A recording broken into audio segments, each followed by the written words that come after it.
ළමයිනේ මේ ලෝකයේ ආරම්භයේදී කිසි දෙයක් තිබුණේ නැහැ. පටන් ගැනීමේදී දෙවියන් වහන්සේ අහසත් පොළවත් මැව්වා. එතකොට මේ පොළව පාළුව හිස්ව තමයි තිබුණේ. හැම තැනම ගැඹුරු පිට අන්ධකාරයෙන් පිරීලා තිබුණේ. ඉතින් ළමයිනේ දෙවියන් වහන්සේගේ ආත්මය ජල මතුයෙහි එහා මෙහා සැරිසරමින් සිටියා. දෙවියන් වහන්සේට ඕන වුණා මේ ලෝකය ආලෝකමත් කරන්න. දෙවියන් වහන්සේ එළිය වේවා කියලා කිව්වා. එතකොට මොකද වුණේ? මේ ලෝකය එළිය වුණා. ඉතින් දෙවියන් වහන්සේ මේ එළිය, මේ ආලෝකය යහපත් කියලා දැක්කා. අන්ධකාරයෙන් ආලෝකය වෙන් කරලා එළියට දවාලය කියලත් අන්ධකාරයට රාත්‍රිය කියලත් උන්වහන්සේ නම් තැබුවා. ඉතින් සවස් කාලය ආවා, උදෑසන කාලය ආවා, ඒකට දවසක් කියලා කියනවා. ඒ වගේම දෙවියන් වහන්සේට ඕන වුණා ජල මධ්‍යයේ අවකාශයක් නිර්මාණය කරන්න. දෙවියන් වහන්සේ කිව්වා ජලය ජලයෙන් වෙන් වේවා කියලා. ජලයත් අවකාශයත් ඇති වුණා ළමයි. මේ අවකාශයට දෙවියන් වහන්සේ අහස කියලා නම් තැබුවා. සවස් කාලය ආවා, උදෑසන කාලය ආවා, ඒ තමයි දෙවැනි දවස. ඉතින් දෙවියන් වහන්සේ කිව්වා අහසට යටින් තියෙන මේ ජලය එක තැනකට රැස් වෙලා වියලි පොළව පේන්න ඕනේ කියලා. ළමයිනේ මේ වියලි බිමට පොළව කියලත් එකතු වුණු මේ ජලයට මුහුද කියලත් උන්වහන්සේ නම් තැබුවා. දෙවියන් වහන්සේ ඒ දේ යහපත් කියලා දැක්කා. මේ තමයි තුන්වෙනි දවස.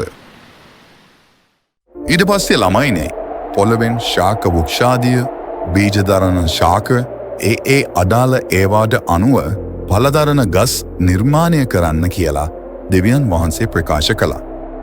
ඒ දේත් ඒ විදියටම වුණා ළමයි. දෙවියන් වහන්සේ ඒ දේ යහපත් කියලා දුටුවා. ඒ වගේම රාත්‍රියෙන් දවාල වෙන් කිරීමට අහස් තලයේ ආලෝකය වේවා කියලා ප්‍රකාශ කළා. පොළවට එළිය දෙන්න ඒ ආලෝකය අහසෙහි නිර්මාණය වෙන්න තමයි ප්‍රකාශ කළේ. ඒ දේත් ඒ විදියටම වුණා ළමයි. දෙවියන් වහන්සේ මේ ලෝකයට අවශ්‍ය මහත් ආලෝක දෙක සෑදුවා. ඒ ඇයි දන්නවද? මහත් ආලෝකයට දවල් කාලය අධිපතිකම් කරන්නත්, කුඩා ආලෝකය රාත්‍රී කාලයේ අධිපතිකම් කරන්නත්.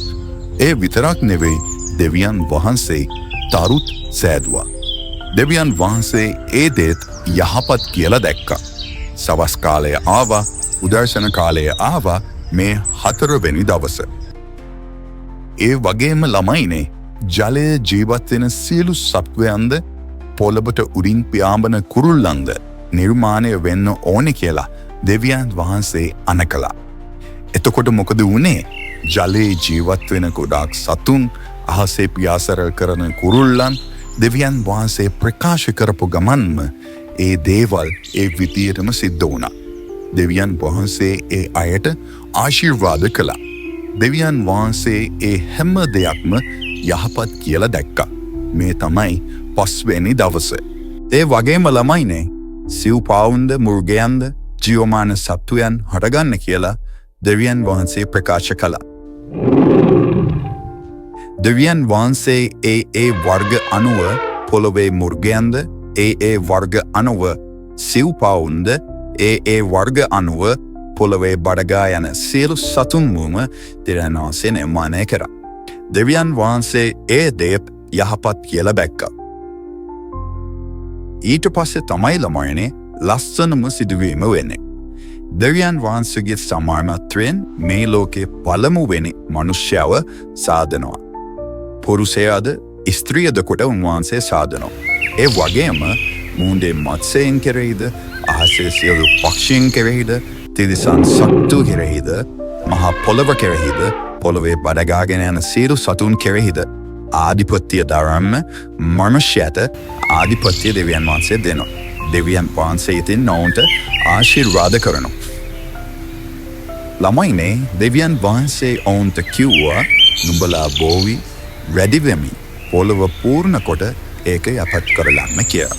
ඒ වගේම දෙවියන් වහන්සේ ඔවුන්ට කිව්වා මේ මුළු පොළොවේ මනුෂ්‍යයන්ට අවශ්‍ය ඒ වගේම බීජ ඒ වගේම වෘක්ෂයන් අපේ ආහාර පිණිස උන්වහන්සේ දීලා තියෙනවා කියලා. ඒ වගේම ඒ දේවල් සත්තුන්ටද දීලා තියෙනවා කියලා උන්වහන්සේ කිව්වා. ඉතින් ළමයිනේ දෙවියන් වහන්සේ හදපු සියලු දේ දිහා උන්වහන්සේ බැලුවා. ඒ හැම දෙයක්ම යහපත් කියලා දෙවියන් වහන්සේ දැක්කා. මේ ඇවිල්ලා 6 වෙනි දවසේ. ඉතින් මේ විදියට දෙවියන් වහන්සේ අහසත් පොළවත් මුළු සේනාවත් මවල ඉවර කළා. දෙවියන් වහන්සේ සියලු වැඩ ඉවර වෙලා 7 වෙනි දවසේ නිවාඩු ගත්තා. ඉතින් ළමයිනේ ඒ දවස ආශිර්වාද කරලා ශුක්ත දවස කියලා නියම කළා. ඉතින් අපි අලුත් කතාවකින් හමු යමු. හැමෝටම ජය ශ්‍රී